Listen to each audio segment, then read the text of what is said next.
பள்ளியில் ஆசிரியை ஒருவர் தூக்கிலிட்டு இறந்ததாக வெளிவந்த செய்தி உண்மைதான் என்றும் அவர் 30 வயதுடைய இளம் இந்திய பெண் ஆசிரியை என்றும் உலுஸ்லாங்கூர் மாவட்ட காவல்துறை தலைவர் மணிமாறன் முனியாண்டி இன்று உறுதிப்படுத்தினார். நேற்று காலை 7:15 மணிக்கு கர்லிங் நகரில் உள்ள ஒரு பள்ளியின் ஆசிரியர் காவல் நிலையத்திற்கு அவசர அழைப்பின் மூலம் தகவல் தெரிவித்ததாக மணிமாறன் முனியாண்டி கூறினார். உயிரிழந்த ஆசிரியை குறித்து எந்த ஒரு தகவலும் இப்போதைக்கு வெளியிட முடியாது என்றும் விசாரணைக்கு பின்னர் முறையான தகவல்களை வழங்குவதாகவும் ஆசிரியரின் அடையாளங்கள் பரப்ப வேண்டாம் என்றும் காவல்துறை கேட்டுக்கொண்டுள்ளது.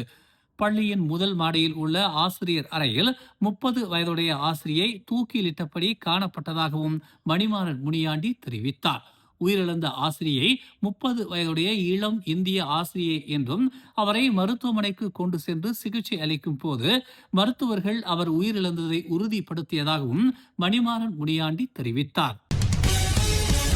இன்றைய தேர்தலில் வெற்றி பெற்றால் ஜெம்போலில் உள்ள இஸ்தானா சர்டிங்கில் நெகரி செம்பிலான் மந்திரி பெசாருக்கான பதவியேற்பு விழாவை நடத்த திட்டமிட்டுள்ளதாக கூறப்படும் குற்றச்சாட்டுகளை பரிசான் நேஷனல் மறுத்துள்ளது.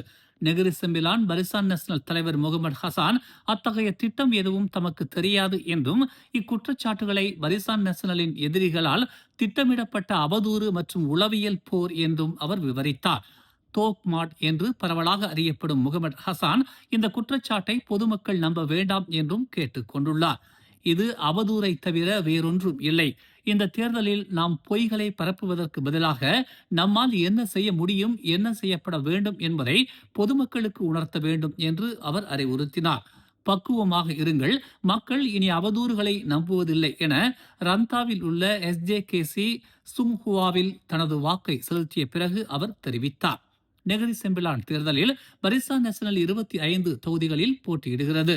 மீதமுள்ள 11 தொகுதிகளில் போட்டியிடும் பெரிகாத்தான் நேஷனலுடன் அது ஒரு தேர்தல் உடன்படிக்கையை ஏற்படுத்தியுள்ளது. இந்தியாவின் சுதந்திர போராட்ட வீரர் மகாத்மா காந்தியின் பேரனும் வரலாற்றாசிரியருமான ராஜ்மோகன் காந்தியை அடுத்த ஆண்டு மலேசியாவிற்கு வருகை தருமாறு பிரதமர் டதஸ்ரீ அன்வார் இப்ராஹிம் அழைப்பு விடுத்துள்ளார்.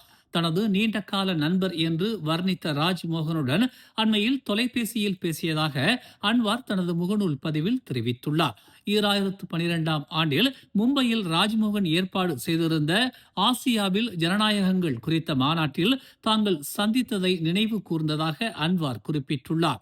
அடுத்த ஆண்டின் முதல் காலாண்டில் கல்வியாளர்கள், பல்கலைக்கழக மாணவர்கள் மற்றும் சமூக தலைவர்களுக்கு ஜனநாயகம், அமைதி, நல்லிணக்கம் மற்றும் தலைமைத்துவம் குறித்து விரிவுரை ஆற்றுவதற்காக மலேசியாவிற்கு வருகை தருமாறு அவரை தாம் அழைத்துள்ளதாக அன்வார் தெரிவித்தார்.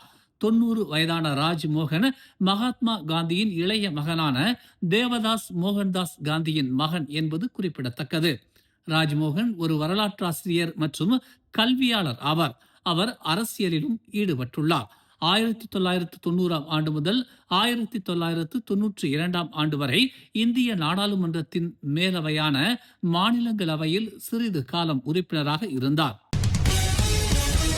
அண்மையில் ஜெம்போலில் நடந்த ஒரு அரசியல் பிரச்சார நிகழ்வின் போது இன பிரச்சனைகள் குறித்து பேசியதாக கூறப்படும் கருத்துகளுக்காக கெடா மந்திரி பெசார் சனுசி நோரிடம் வாக்குமூலம் பதிவு செய்ய காவல்துறை அதிகாரிகள் கெடாவிற்கு அனுப்பப்பட உள்ளதாக தெரிவிக்கப்பட்டுள்ளது. இந்த வழக்கு தொடர்பான விசாரணைகள் தொடர்ந்து நடைபெற்று வருவதாகவும் சட்டத்துறை தலைமை அலுவலகத்தில் சமர்ப்பிப்பதற்கு முன்பு ஒரு விரிவான விசாரணை அறிக்கையை தயாரிக்க காவல்துறை முயன்று வருவதாகவும் தேசிய காவல்துறை தலைவர் காலித் இஸ்மாயில் தெரிவித்தார். அவர் கெடாவில் இருப்பதால் அவரது வாக்குமூலத்தை பதிவு செய்ய அதிகாரிகளை அங்கு அனுப்ப ஏற்பாடுகள் செய்து வருவதாக அவர் கூறினார்.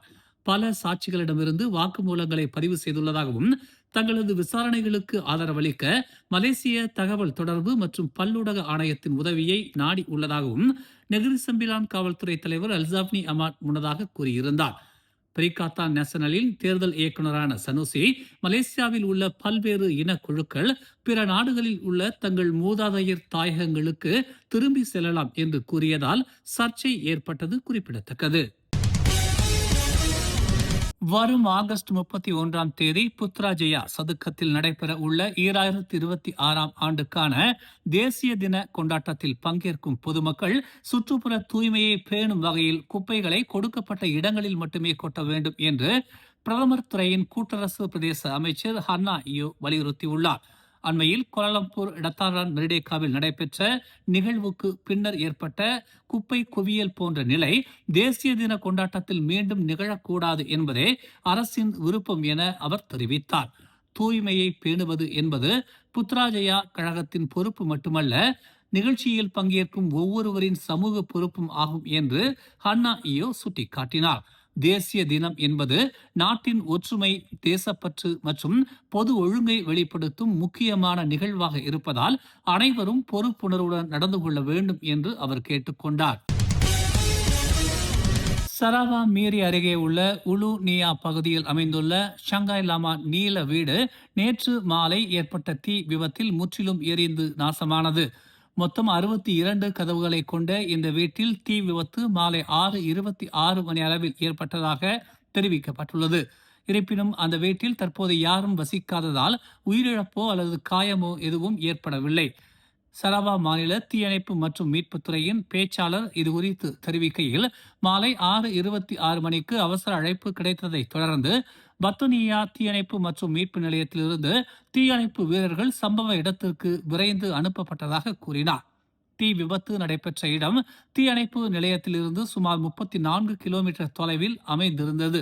முதல் தீயணைப்பு வாகனம் மாலை 6:58 மணி அளவில் சம்பவ இடத்தை அடைந்த போது நிரந்தரமற்ற கட்டுமான அமைப்பில் இருந்த 62 கதவுகள் கொண்ட அந்த நீல வீடு முழுவதுமாக தீக்கிரையாகி இருந்ததாக அவர் கூறினார்.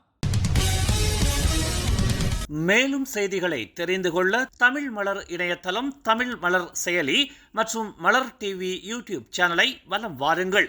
எங்களோடு இணைந்திருக்க மலர் டிவியை பதிவு செய்து கொள்ளுங்கள். உறவுகள் மகிழ்ந்திட விருப்பம் மற்றும் பகிர்வு சேவையை சொடுக்கிடுங்கள்.